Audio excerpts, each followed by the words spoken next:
Welcome to the Bookers Alliance podcast, where we hold the pencil and the pencil is power. Coming at you right now is your host, Marky Mark, along with the man, the myth, the legend, Frank Donaldson. Join us as we discuss the ever-changing landscape of professional wrestling. So hang on tight, you jabronis, and enjoy the ride. All right, welcome in, everybody. Today, don't pull up a ringside seat. Get you a seat on the bus because our next destination is SummerSlam, and that's the road that we are on. What you got going on today, Frank? The road to WrestleMania. That's a good time in the world here. Summertime. No, not WrestleMania. Not WrestleMania. Not WrestleMania. Not WrestleMania. Oh, No. Lord. No, that was the wrong bus. Oh, okay. Well, That's wrong. That bus is parked now. okay. Well, road to Backlash. Then we're ready for a WrestleMania Backlash. We're gonna Nope. SummerSlam, bikinis, SummerSlam. margaritas. Money in the Bank? No. Road to Money in the Bank. No. All right. Road to Money in the Bank. Here we go, fellas. Let's go. Oh, man, nope. we're going to have to get Frank on the right track, everybody. Y'all need to say some prayers for Frank. Oh, man. my goodness. Okay. SummerSlam. Well, SummerSlam always means the end of summer for me. I'm still trying to hold on to, that slipstream going into the nice weather and all that. I'm not ready for, fall and all. Ugh. School start. Well, I'm ready for school to start. I mean, you're probably not. Most parents out there are probably like, yeah, school can start right now today. But yeah, no. So SummerSlam always, for me at least, it always signaled the end of summer. It's happening really, really early this year. It is. Really early. But typically, SummerSlam would be like that last weekend before school would start. So I would always look at SummerSlam, kind of as a blessing and a curse. I love the event. But I knew after that event happened, my good times were over. So I would always, try and hold on to, give me June and July. I don't want mid to late August. So Yeah. But we are on that road to SummerSlam. That is our next destination, the big PLE coming up for the WWE. And we're going to start off right out of the gate with a match that we know we're probably going to get here. And also we'll say a little disclaimer.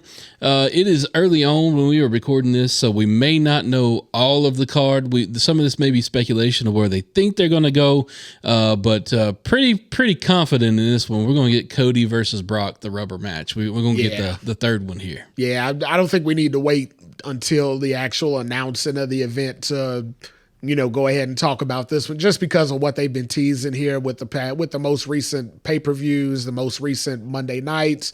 We've had a lot of Brock-Cody interactions. So, yeah, I think we can pretty much etch that one in stone. And, yeah, it's the rubber match. It's the necessary. You had to have that. You had to have that tiebreaker. You couldn't just have them hang on to one win apiece and just ride off it. While that iron's hot, you got to strike. So you just go ahead and have that match now. Don't want to do any predictions or anything like that. And maybe the week before or something like that, we might look into predictions or something. The only prediction that I'm going to give is I think there's going to be a stipulation in this match. Yeah, I'm sure. I don't think it'll be a regular match. No, it's kind of got to be a gimmick match at this point because they've already had, two outlandish type matches anyway. So you just go ahead and put a good stip on it, something that won't turn fans away. It doesn't have to be a gore fest. I don't know that it'll be a dog collar match. No, it doesn't need to be anything it's along those lines. It's not going to be a leather lines. strap match. It won't be a Texas bull rope match. Trying to get all the Codyisms out of the way. Yeah, you don't need a steel cage. You don't need a bull rope match. It doesn't have to be, but could be a last man standing. Could match. be something like that, a typical WWE style, gimmick match that will draw interest, that'll make the match carry, because Brock Lesnar does his best work when, it's Falls Count Anywhere. You can work around the ring. You don't have to, you're not confined to to in-ring. Brock does his best sell-in and things like that when he's able to get out of the ring and the guys can import weapons and things like that. So, yeah, I definitely think they put a stip on it to get the longevity out of the match, get some interest around it. And to be honest, I mean, to give Cody that fighting chance, no matter, even though they've made Cody look real competitive all along against Brock, it's still hard to look at the tail of the tape with those two guys and say, yeah, Cody's got a fighting chance. But if you put that stip in there, there's always a way to say, kind of in the last match where he had the cast. Yep. There's a little bit of an advantage that Cody can use that can put him over the edge. So you put the right stip in there, it's going to make for a good match with those two. Yeah, and I'm invested. At this point, I want to see both these guys get in there and tear it up. I don't care what kind of stip they put on it. I'm very interested in where this is going and how this all came to be. Cody, he's fan favorite. He's got everybody drawn into the Codyverse. Everybody is, singing the song, drinking the Kool-Aid, and but we've all been doing that for Brock for years anyway. So, well, this past Raw, they kind of teased that he went out there to confront Seth Rollins. Time to get in that world heavyweight conversation, and before they could even start the conversation, they were 3 words in. He didn't get 3 words. Nope. He got so out. Yeah, and then Brock came out there and broke up all that. But I like the way WWE teased it because it's the obvious transgression for Cody. Is, hey, you don't have anything else. It's time to get back into that title picture. WWE put the brakes on and said, no, not just yet. We got more business to finish here. So Cody gets to have a little bit more hard times before he starts looking back at a gold belt. And that lets Seth branch off into his own storyline a different way into SummerSlam. That slots Cody right into that Brock Lesnar rubber match. Yep. So I can almost guarantee you what stip we won't get, and that'll be an Iron Man match because Brock don't get paid by the hour. No, yeah, Brock ain't going through all that. I think it was Bubba Ray Dudley, Bully Ray, depending on how you listen to him. I think he said somewhere along the lines that one of the veteran wrestlers once told him after he took some crazy 4-table spot. As a matter of fact, I think it was Terry Funk. He said he took that spot in the TLC match where he went through 4 tables, and he said when he got to the back, Terry Funk asked him, he said, why'd you do that spot out there? And, no matter, I'm sorry, let me correct. It was Mick Foley, because Mick Foley told him, after Mick Foley did the big Hell in the Cell dive, and Bully told him, I wanted to have my moment like you did it, in King of the Ring. I wanted to have my big dive, my big moment. And Mick told him, he said, well, you know what they told me once back in the day? And he said, what's that? He said, at the end of the night, you'd have got paid just as much if you'd have took a suplex. And I said, damn, yeah, I had thought about that. He said, you could go out there and take a headlock and do a rest hold for 10 minutes and then do a roll-up. You're going to make the same money at the end of the night as if you'd put your entire body on the line.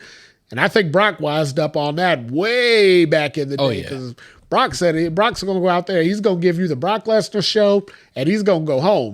Brock ain't, he diving through no tables. And he'll probably do it at the beginning of the night. Yeah. I'm pretty sure he's going to open up. But yeah, Brock ain't going out there and and putting his body on it. He ain't gonna put his arm in a wood chipper or anything like that. None of that's gonna happen. Brock's gonna go out there, do his business, do damn good business, and go home.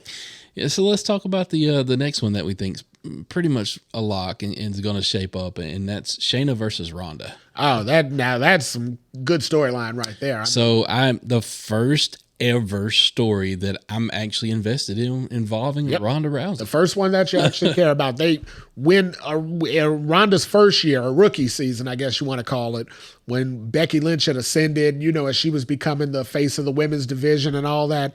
I was pretty interested in the Becky versus Ronda storyline. Then they kind of inserted Charlotte Flair in there, and that really watered it down for me because I'm like, okay, well now you got maybe somebody in there to take the pin so somebody else don't have to take it, or there's going to be some funking going around in there because it was winner takes all. You had 2 matches or 2 belts defended between 3 women, and it was winner takes all. So you're like, well, somebody's getting screwed in this no matter what. No matter how you shake it, somebody's getting screwed in this deal. So that kind of watered it down for me. But I was kind of invested in the Ronda storyline with Becky because Becky was so hot, but they didn't really give it to us. So, okay, you move on past that. Ronda kind of flailed for a while. She went away. She had her child. She did all that. But since she's been back, she's kind of flailed. It's been, okay, yeah, we put her in the title picture, obviously. So she goes in, wins the title. She loses the title, goes away for a little bit, comes back, flail around here, flail around there. It just kind of in and out, in and out. Well, then they tagged her with Shayna, and I'm like, well, okay. That's going to give the women's tag titles some credibility because these 2 badass women are going to, they're going to make it look good when they're defending these titles. Well, they got one defense out of them, and then they decided to split them and pair them against each other. And I'm actually far more for that than I am that whole women's title division, only because they've bastardized the women's tag titles to a level that even Ronda and Shayna aren't going to save them at this point. But putting Ronda against somebody who can hold for hold, size up against Ronda, like when Ronda fought Liv, you're looking at it like, yeah, we love Liv, but she don't size up to Ronda. Like, you're not looking at those two as equals. Even though Liv went over, you're still not looking at them as equals. When you look at Shayna Baszler and Ronda Rousey, you're looking at them as equals. Yeah. Like, okay, whoever comes out of this match, I can believe it. You know, it's almost like the equivalent of Brock and Roman when they were pairing them up.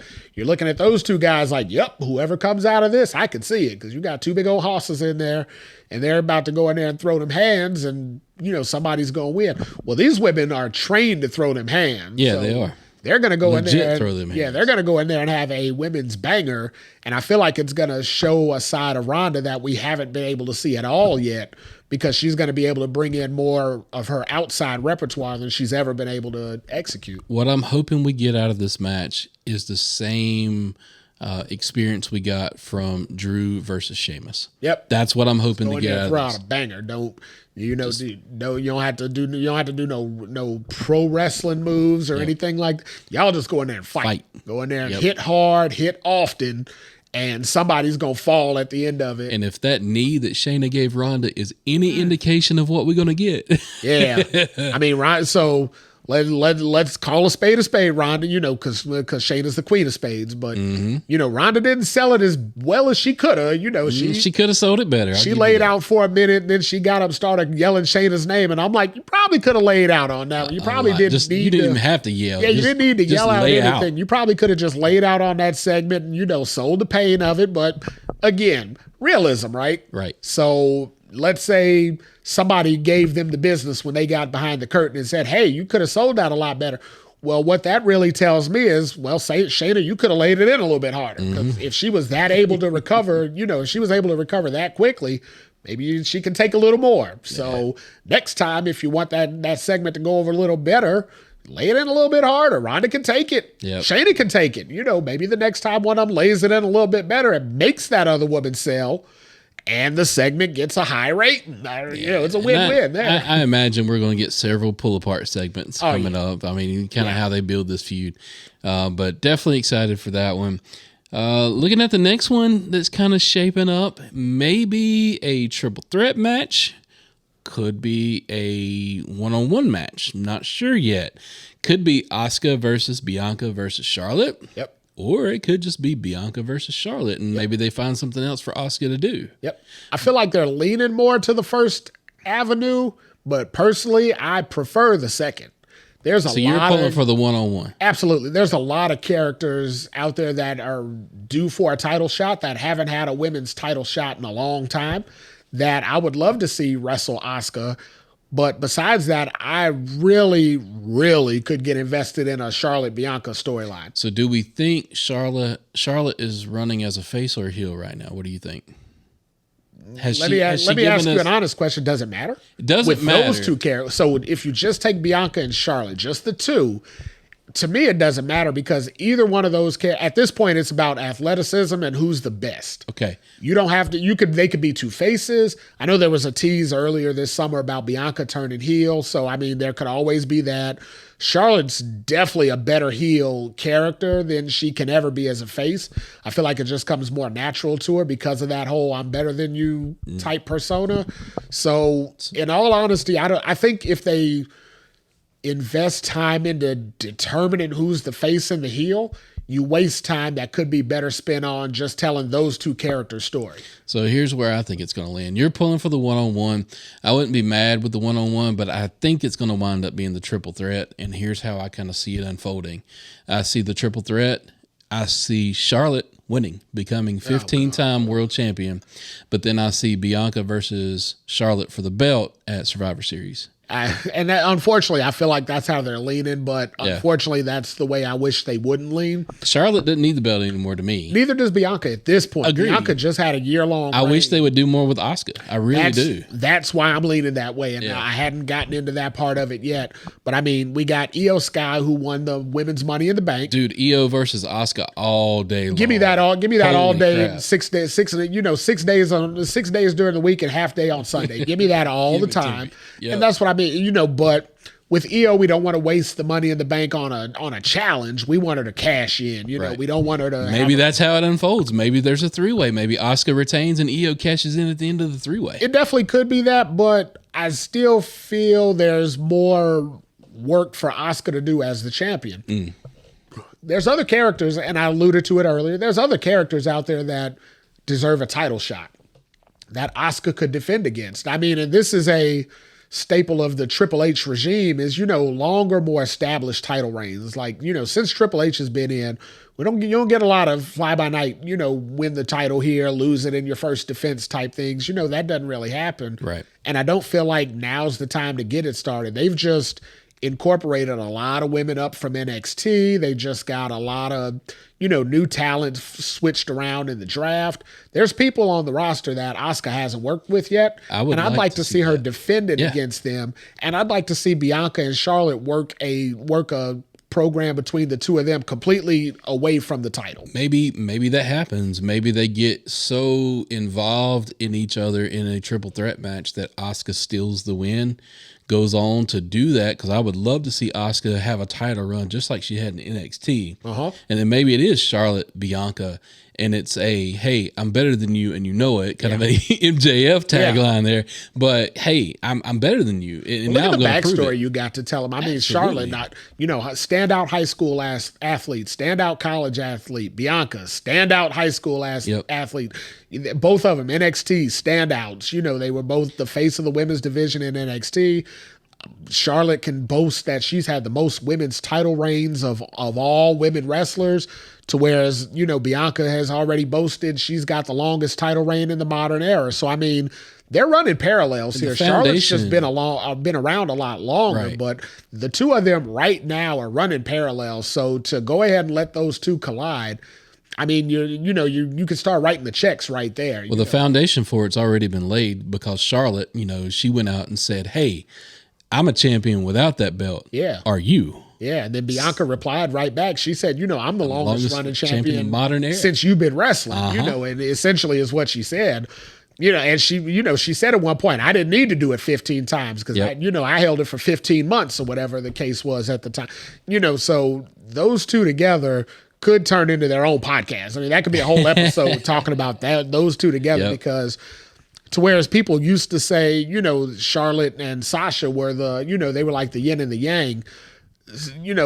Sasha, as far as size and that, she really didn't stack up to Charlotte the same way. But when you look at Charlotte and Bianca, again, the tail of the tape that we talked about, when you look at those two standing next to each other, you're like, oh my goodness, So wait, they're like mirror images of each other. So wait, you're telling me that I could get a Charlotte Bianca rivalry like I got a Cena Orton rivalry? Almost. I mean, or Cena Edge, or I mean, if they program those two women the right way, that could be one of those stories that they do a rivalries episode on, 6-7 years down the road. I believe those two women, if they stay healthy and stay in the game, could have one of those epic rivalries no proportion. No, wait a minute. Stephanie stays in the game. Well, come on, and now. The game stays. Stephanie stays. The game stays in Stephanie. What do they say? You can take the game out of Stephanie, but you can't take Stephanie out of the game. All right. I guess that's how it goes. But all right, we're gonna move on. All right, we digress. But yeah, no, just to put a pin in that one. I mean, I think we're going to be talking about the Charlotte Bianca rivalry. I think we're going to talk about that again in future episodes. So we already talked about how Money in the Bank could factor in. The men's Money in the Bank's not so clear, so we don't want to go too far there. Don't know what Damian Priest is thinking, whether he's looking at Seth. Could he be looking at Roman down the line? Doubt it. He may be looking at Finn. Finn, how does that all factor in? I think they're doing a lot of implosion angles right now, so I don't know if they're going to pull the trigger on the whole Judgment Day breaking up thing yet. I think it's just an interesting tease. I don't think you want to break up every faction at the same time. No. That's kind of Damage Control is already being teased to break up. They're doing the same thing with a lot of different avenues, and I don't think you want to do them all at the same time. Now, don't get me wrong, WWE Creative is known to say, something's working. Let's instead of just a la Hurt Business. Yeah, instead of just wandering down the rabbit hole, sometimes they jump in with 2 feet, and then you're like, well, hell, now it all looks just the same again. But hopefully they don't this time. I feel like they can draw that out a lot longer. Yeah. Let's move on to another one that we think is a lock, and that would be Drew versus Gunther. Yeah. So Drew kind of came down at the end of Money in the Bank, made his intentions known versus Gunther, holding that Intercontinental title up. I guess the question for me is, does Gunther break Honky Tonk Man's title reign before SummerSlam? No, so apparently Gunther's the third longest reigning champion right now. They said Honky Tonk's number 1, Macho Man's number 2. So Gunther hadn't even broken Macho Man's yet. So Gunther's got a ways to go before he gets to the Honky Tonk Man. So do we feel like, since we're into these long runs, do we feel like if Drew goes up against Gunther, creative's going to be like, no, we want to see Gunther break the record? There's a couple ways to look at it. So I'll give you a quick synopsis of both, right? Mm-hmm. So one, supposedly Drew just worked out his whole contract thing, right? If Drew was smart when he was working on that contract, I know he said he wanted better creative. Hopefully Drew angled himself into, let me get a run with that little Intercontinental Championship. So they could be doing that, but that's too much inside baseball. So we don't really want to delve into that. We want to kind of stay in the realm of professional wrestling and live in the bubble, as they say. So in the bubble would be more along the lines to me of, you're already trying to break these long-term records with Hogan and coming up next for Roman Reigns. You're already trying to break these long-term records with your tag champions. Now you're talking about these longest women's champions. They're starting to wear out this let's break all the long-term records thing. So I feel like you don't have to go down that road with Gunther. You could. I mean, there's really no reason to pull the title off Gunther right now. There's not a better candidate for the title than maybe Drew currently, because we haven't seen Drew since WrestleMania. But I feel like going down that road with every champion after a while is just going to be a little too repetitive, and it's going to take away from the history that we have. So, you don't always have to best the history that you have because you're the new man, the new regime in the building. Sometimes you can respect what we have while honoring it, and putting some of it in the history books, but I think some of it needs to stay untouched. Honky Tonk Man and Macho Man, those two are iconic Intercontinental champions. Is it really going to benefit Gunther to beat those records? I mean, he's a made man otherwise. It's not like he's going to hang his hat on saying, I'm the longest running Intercontinental champion in the world. That's not. No, he's a future world champion. Exactly. That's not Gunther's end game. Yeah. Honky Tonk's biggest claim to fame throughout his career, longest running Intercontinental champion of all time. He touted it.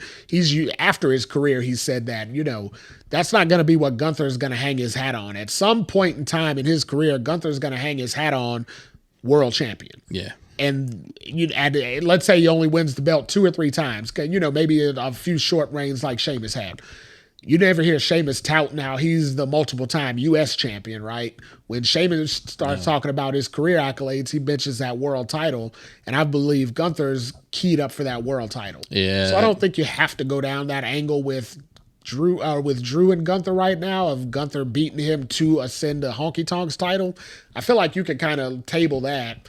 Let Gunther go ahead and drop that belt so he can ascend to that next level. I'm ready for it. Yeah, you got to get him there somehow or another. And as long as he's toting the Intercontinental belt around, it's not going to be there. So he also ain't ready to beat Roman. So there's another avenue to look at. Gunther ain't going to beat Roman before the Hulk Hogan thing. So there's really no point in having that happen either. So, it's a conundrum. Where do you do? Or, do you take the belt off Gunther and try and move him to the main event level? Or do you leave the belt on him and kind of saddle him in it? So I think it depends on how long Cody's tied up. I don't see Gunther going for Roman's belt. I just don't see that happen. They're on 2 different shows anyway. But if Cody is continuing to be tied up, Seth's going to need more opponents than just Finn or Damian. So could Gunther work himself in there for a world title picture versus down the road? I mean, let's be honest. WrestleMania ain't that far away. I mean, no, it's not. Definitely not as far as planning. So Gunther could win the Rumble, fight Cody at WrestleMania. I mean, long-term plans, they could get to that point, but Gunther doesn't have to tote that Intercontinental title around up till that point. He can, if he drops it now, you give it to Drew, who's definitely been a workhorse for the company. He didn't get his fair run with the world title because it was during the pandemic era, when no fans were there. But let him get an Intercontinental run, might build him up a little bit more. Now you've got 2 viable contenders for the world title, going forward. So I believe there's a lot of equity in that more than Gunther going after Honky Tonk's longest reigning title. Got a few more here we want to talk about. One that we think is pretty wrapped up. Not sure, but definitely a possibility. Looks like Logan Paul versus Ricochet might kind of come about. Logan Paul kind of talked some trash on his latest Impulsive podcast, where he called Ricochet out for the botch, and then he kind of moved it into storyline of talking about the attack at the back after it was all said and done. Yeah. So that could transpire. I'm here for it. It's going to be a spot fest. Spot fest all day. They're just trying to get a viral moment. Yeah, they had some back and forth before the Money in the Bank pay-per-view. They were kind of trash talking each other there. Yeah. So they've got a good, they had that wonderful spot at Royal Rumble, with the double dives where they crashed and burned into each other. So we know they can make good looking stuff. Yeah. Even their Spanish fly through the table, as wild as it looked. And I don't know why Logan Paul's calling Ricochet out on that botch, because Logan Paul looked like he was scared, looked like he kind of got scared right before it was time to pull the trigger on it. And Ricochet just told him, "No, we're going. No, we're going, boss." He said, "We're up here. We done did this already. We're 75% in. We're going." But speaking of talking trash, could LA Knight work his way into that match, or does LA Knight wind up somewhere else? SummerSlam. So for me, I saw far more money in the promo battle that Logan Paul and LA Knight could have leading up to SummerSlam than I saw in the Spot Fest match that they could have with Ricochet.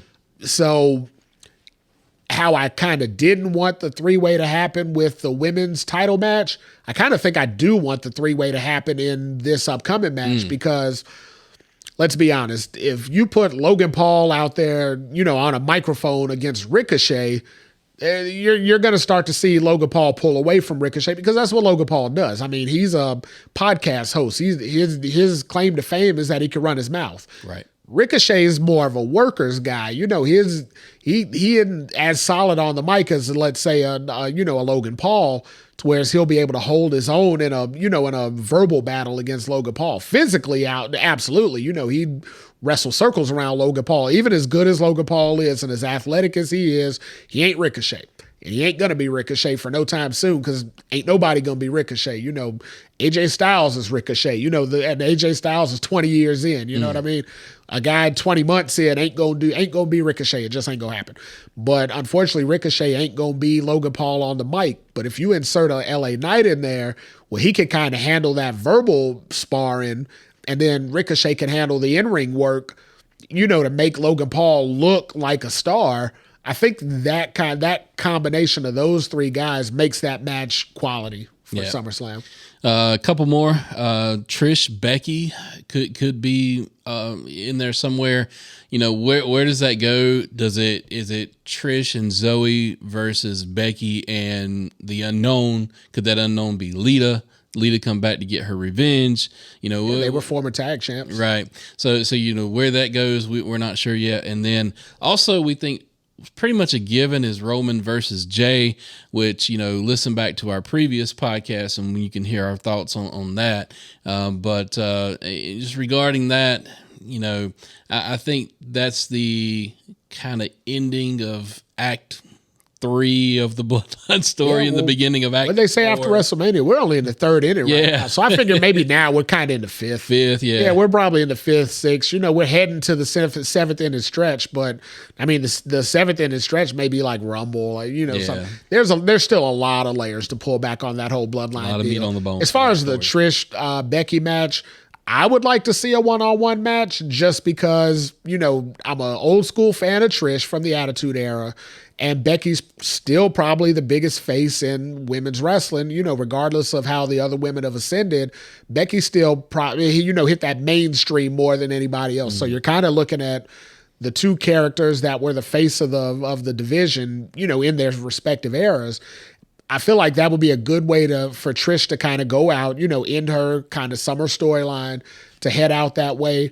But I do like the other aspect of bringing Lita into it because that's kind of where it all started, with Lita and Becky teaming and with Trish. And so, and it would get Zoe in there. That would definitely get her a nice rub, been there, banging shoulders around with 3 monarchs in the women's wrestling division of WWE. So there's a lot that they can do there. So I just hope they explore it and take the time to get the right story on TV. True. Instead of just shotgunning something and having a match just to have a match. So that kind of wraps up what we think so far is kind of happening at our next destination, SummerSlam. So, look, on this bus, look, it's a party. Look, grab you a drink. We rolling down this road and enjoying the party as we make our way to Detroit. It's the end of summer. So, I mean, you better get all your partying out now. Enjoy it. Getting fireworks are going off right here around the way. So, enjoy that. Get your barbecues out. Enjoy all the rest of nice weather because SummerSlam's coming. And when that's over, it's time for school. Oh, no, not school. No. I've been removed from that for a long time. All right, everybody. Thank you for listening to today's podcast. We appreciate you. Hit us up on our social media links. Drop us a line. And with that, everybody, we thank you and we bid you adieu. Peace. Today's podcast was produced by SBP. You can find our podcast on all major podcast platforms. Also connect with us on our social media accounts. Search for The Bookers Alliance on Facebook, Twitter, and Instagram.